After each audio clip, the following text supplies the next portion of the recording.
Hi friends, welcome back to my channel. I just wanted to take this moment to come on here and talk to you and just introduce myself both as a person and as a future teacher. I do plan on using this YouTube channel mostly for teaching resources, and if you notice, most of my videos so far are for school. They're for projects and stuff like that, but I do want to get it out there just so that I can learn for myself and take comments and learn from those. But I would like to take a moment and just talk about me. So first of all, if you didn't know, my name is Annabelle Meyer. Right now it is February 23rd of 2021. I am 19 years old. I am a sophomore in the University of Northern Colorado, and I am majoring in elementary education with an emphasis in new literacies. What that means is that I am learning how to integrate technology into the classroom and how to adapt to new technology at all times. I do believe that technology is a very important piece of teaching, and it can be a resource while also being a drawback. In my classroom, I hope to have technology and giving the students their say and having them have a voice in their assignments, how they turn in assignments, and stuff like that. And so that's why I wanted to pursue new literacies. I have one sister. She's older than me. She's married. She just had a baby. Well, not just, but in November, October or November. I'm so sorry. She had a niece or a daughter, so I have a niece. I have a fur nephew. His name is Dozer. He's an English bulldog. I have a brother-in-law. I have two parents. Well, I have my mom and my dad, and that's about it as far as my family goes. My family is huge, extended family, but immediate family is just those. I went to Holstrom Options Elementary from the grades of kindergarten through 7th grade. I thoroughly enjoyed that school, especially because it took a back to basics approach. And so I learned how to write cursive, how to balance checks, how to speak Mandarin, how to correctly do letters, how to correctly do emails, stuff like that. They're very much wanting you to know how to be a successful adult, basically, during that time. Also, that school was very focused on the business aspect of the future, and so grades 3 through 6 were required to speak or to learn Mandarin Chinese. So I took Mandarin from grades 3 through 6th, and it was interesting. I don't remember any of it off the top of my head, but I'm pretty sure, like, if I saw it, I could pick it up. I don't know. I haven't done it since then. And then in 8th grade, I ended up moving schools. There were just some personal things that happened in my life that my parents thought it would be best to move. And personally, I wasn't gaining anything academically from that school anymore. So I went ahead and moved schools to Prairie View Middle School. And that was actually my home school, so it was easy to get in. And that was super fun. I learned moving to Prairie View, I realized how strict my elementary school was and how devoted they were to grades and test scores. And when I got to Prairie View, that's when I realized it, because I was getting straight A's, and that was the first time, and I was understanding everything and no one else was. And so in that aspect, it really helped. And again, I absolutely loved going to Holstrom because of what it taught me. And even now, most of what I get academic wise, as for how I take notes, how vigorous I study, stuff like that, I get it from Holstrom and from my parents. They taught me very well to put academics first and social life afterwards, and that's what I do. After middle school, I went to Prairie View High School, which was just right next door to Prairie View Middle, and I absolutely loved high school. It was amazing. I had amazing friends. I loved Prairie View. It was definitely not like what you hear about in the movies where there were cliques and you couldn't hang out with certain people. We didn't actually have popular kids. We had people who were more known, but for the most part, they didn't act any different. They didn't do anything different. There was nothing that screamed a clique. And so for that, I'm really thankful, because then going to college, I've heard a ton of stories about high schools who've had cliques, and now like these people are trying to unlearn how to be scared of other people, basically, and just like realizing that it doesn't matter if you're popular, it doesn't matter if you're athletic, we're all people, it's okay. So I really thank Prairie View for that. As for why I want to become a teacher, it really starts at the beginning. I have always loved teachers. I've always loved people, and I don't really know what clicked, but ever since I was young, I wanted to be a teacher. So much so to the point where I would actually be in my room and I would be the teacher and the student. So I would teach my homework, and then I would do different voices for the kids. And my parents have told me that many times. So they always talk about how they would walk by my room and hear different voices. And it's just me talking to myself. So, but yeah, I have always loved teaching. In elementary school, I was bullied, so I got closer to my teachers in those grades. I also went to a school where the older kids dictated whether or not the younger kids went. So I only got into Holstrom because my older sister went to Holstrom, and she got to Holstrom because she tested in. So it's very much like that, but then after me, it switched to where now you can just choice in and you don't have to be a part of the family. So because of that, I was also super close to, all of our teachers were super close to us, because all of our siblings had gone through those teachers too. And so it was a small school. My class was at once the biggest with 23, and then it became the smallest with like 18 kids.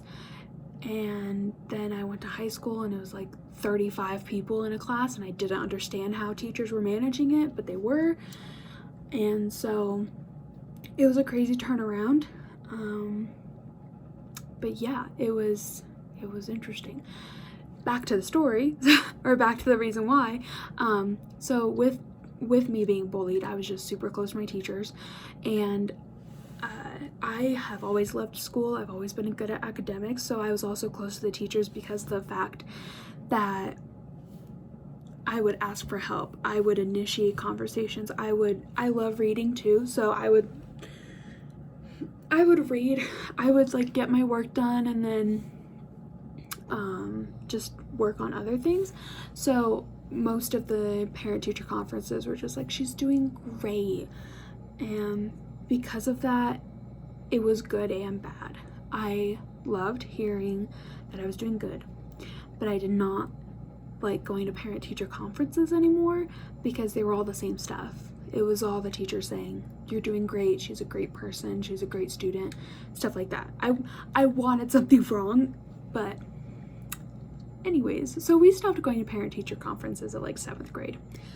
Not the point. So I was always close to my teachers in elementary school. I got close to my teachers in middle school. It helped that I went on a trip with my history teacher in middle school. We went to Washington, D.C. for history, and he was an amazing person, and so he and I got super close. And then high school came, and it just made me fall more in love with teaching, and I got super close with all of my teachers, which made it really hard for me to leave and to graduate, because I had the opportunity to have most of my teachers twice in a row, and because I took multiples of their classes, and so it made it hard to leave because of the fact that I had had them for 2 years and then I was leaving. So I got super close to those teachers, and I'm still close to them now.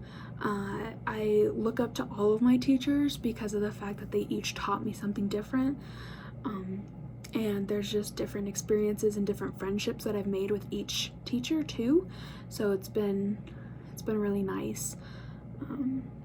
But yeah, again, growing up, I loved teaching and I loved the idea of being a teacher, and as I got older, the more solid that became, and then I just never questioned it. And now that I'm in school, learning about teaching, learning how to engage students, I'm falling even more in love with teaching, if that's possible. I am absolutely excited and ecstatic to teach and to be with students every single day and to just be there, which moves me to my next point. So I would like to also talk about what I want my classroom to look like and what I want my students to feel like. And yeah, so honestly, I'm a huge nerd.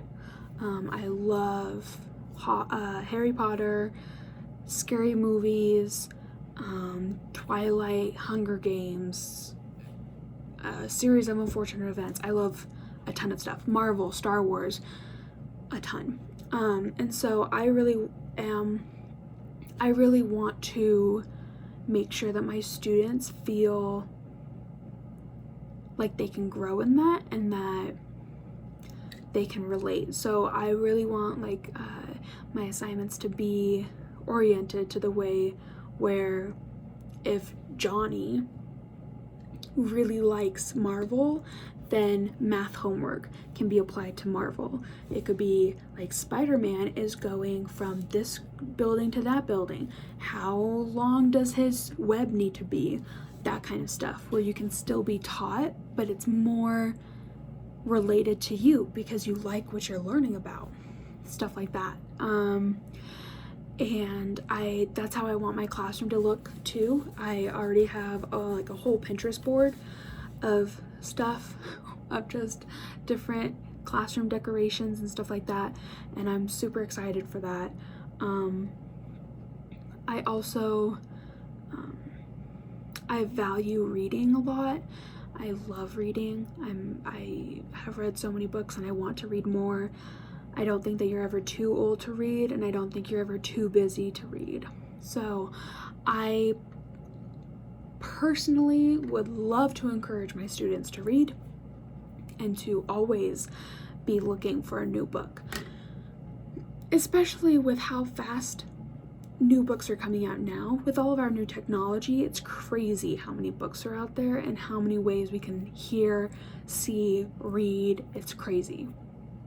And so I really want to encourage that. I also, in my classroom, I want to encourage individuality while also encouraging teamwork, because I want to teach my students that we're all individuals, but we all have commonalities, and on that commonality we can grow and we can learn from each other, and we can work together to make something better.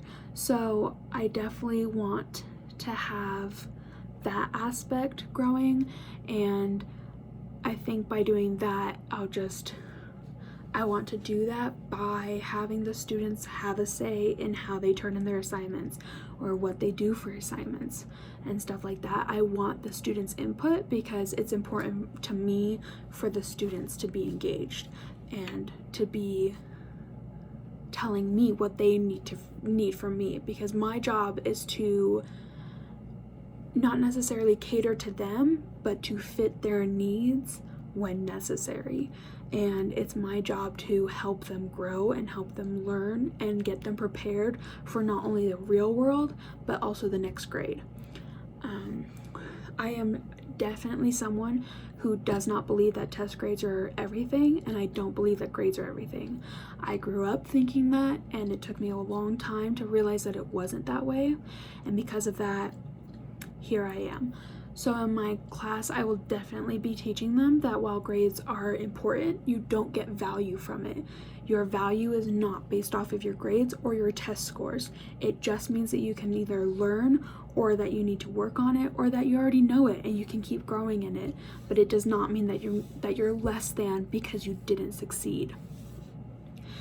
I'm also really big on mental health and acceptance, and so that's another thing that I want to make sure, like I want to do mental health check-in with my students, seeing how they are, what's stressing them out, how can we de-stress, how do we evaluate how we feel and what to do next, because those are important life lessons that some adults don't even know yet, and it's an important tool to know for when you move on into the real world and when you get a job. And as far as acceptance, everyone deserves to be accepted. Everyone deserves to feel safe and to feel welcomed.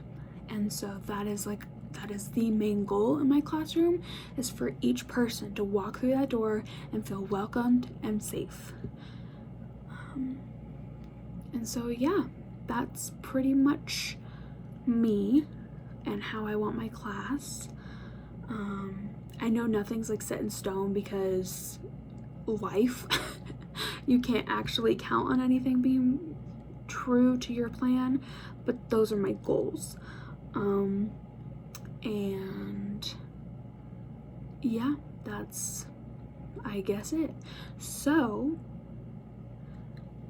if you liked this and you want to know more about me and my adventure to becoming a teacher, subscribe.